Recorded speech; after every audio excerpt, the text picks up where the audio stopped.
started to give a little intro to using the chair as a yoga teacher and how to start to integrate it or to help with your private clients or anybody that maybe is recovering from an injury or just needs a little bit of a different experience inside of a yoga class.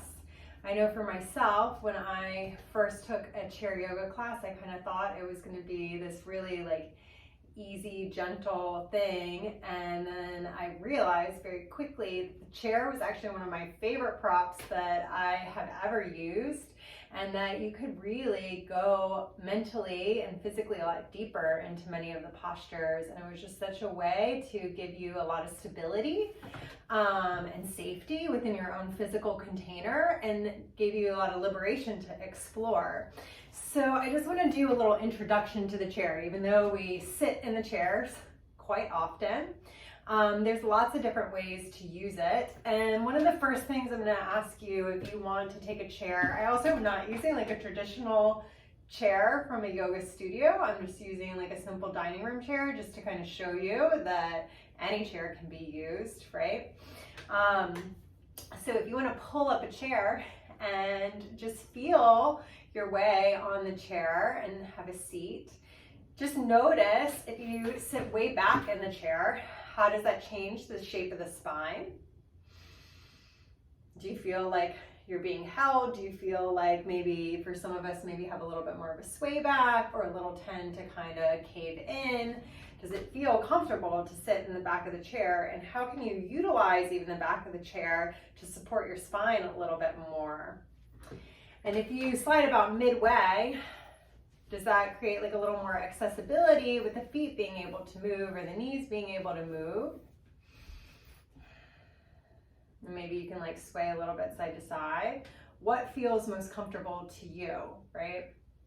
Or if you sit way far forward, then you can really start to take the knees and the feet out wider, and you might have a little bit more availability to flip the tailbone back, or even just sit up a little bit straighter. You might start to feel like you can really uplift yourself from deep internal muscles, from a little core engagement. It might even help you to kind of flip the tailbone back, therefore giving you a little more room for diaphragmatic breathing.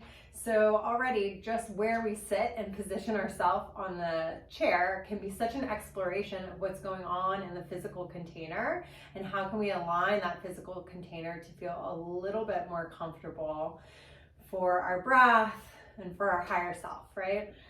So there's also lots of different ways that you can face on the chair, right? You can go to one side and you can hold on to the back of the chair. You can even do a little twist here. This is a really nice way to get into a twist really comfortably and have a little bit more control of it. But if you want to deepen the twist, you could bring your knees back forward and then find that. But maybe you play with that and just notice the different sensations and just consider your own practice or your client's practice and what might feel like the most necessary for them. So usually I find that twisting with the knees in the front and reaching for the back of the chair, or even bringing the opposite hand to the opposite knee and then reaching for the back, that this tends to be a little bit more in the shoulders, where this, you might be able to twist from that kind of tricky, that lumbar and thoracic spine just a little bit more. So depending on what area you're trying to relieve, you can kind of figure out which part feels best to you, right? And just finding that little twist on the other side if you want to too. And another thing that you have that I find is a great piece of the chair is that you can grab onto the side, right? So you have the option to grab onto the back. This is kind of like your smaller version, and this might be your larger version, but you can get a lot of traction by doing little side bends or neck rolls, and you can get that release all the way down the forearm, which is so important in today's society, especially with all the typing and the computers and everything that we do and the technology. So being able to create that traction through the side, you can give it a try. Sometimes I like to even cue you can imagine you're holding onto a bowling ball with the opposite hand. So you get a little bit of heaviness there. You can grab the opposite and just feel what happens. Or maybe you grab onto the back of the chair, find it here. Take another big breath in, and a slow breath out. And then you can come back. Maybe you roll the shoulders up, back down, up, back down. And so yes, we can explore many, many postures, right, from this seat. And I'll have another 3 videos coming out. They're all chair yoga classes, so you can kind of feel your way into those. But we're not limited just to the seat, right? So if we use this tool, we can also always use the back of the chair, and we can walk ourselves back, and we can do down dog in this, right? This is downward facing dog, just a different relationship to gravity than normal. We also have the ability to do many like balance postures just by holding on to the back of it, or even any of the warrior postures, right? We're able to give ourselves just a little bit more support by holding on to the back.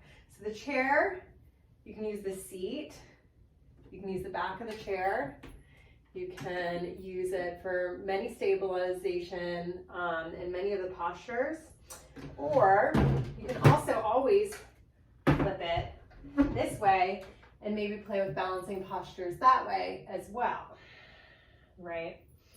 Or it can be really nice and supportive for like either half lift or letting yourself give in for a forward fold, which I think is so beneficial because so many times we actually are compacting the spine when we do this forward fold. Like you see a lot of people kind of in these forward folds like this, and then they shrink everything here, and it might feel like a little temporary relief here, but you're actually going to create a little bit more tightening. It's not going to really help the hamstrings. So taking off some of that weight and being able to kind of flip the tailbone and get a little bit more space and maybe drop the head down is going to give you that much more room and longevity in your practice, right? And then last but not least, so another way we can use this is that we can always use it in Shavasana. So Shavasana sometimes with the chair can even look like legs up the wall if that feels inaccessible, and you can come down,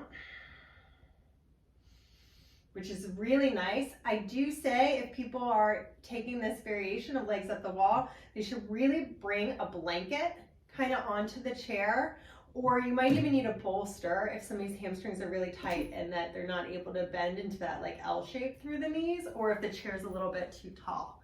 So another version of Shavasana, and this is something I use a lot in my classes when I'm creating really accessible classes, is to bring a pillow there, and you want to get the nape of the neck to kind of sit here, but if you have one of those more low office chairs, I would cue students or take your own chair so that it's to the wall, so that the back of the head is supported.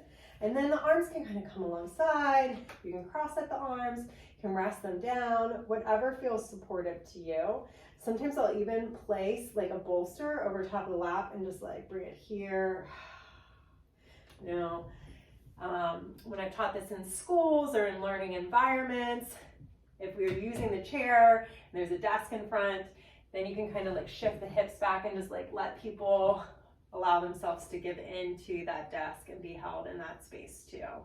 So lots and lots of different ways to use the chair. Take your time and explore and have so much fun. Even always like feel free to use like the little pieces of the chair, right? Like the little like back piece here. You can use it as like a calf stretch. There's so many things to do. I promise you, once you kind of get into it, you could spend hours and hours at a chair and just really supporting yourself and getting so much more wisdom out of the postures because of the stability that this prop provides for us. So I hope that you guys found this useful, and please make sure that you check out the other chair yoga videos to get some cueing techniques or maybe find some new ways to explore inside of your own practice. So thank you guys so much. Namaste.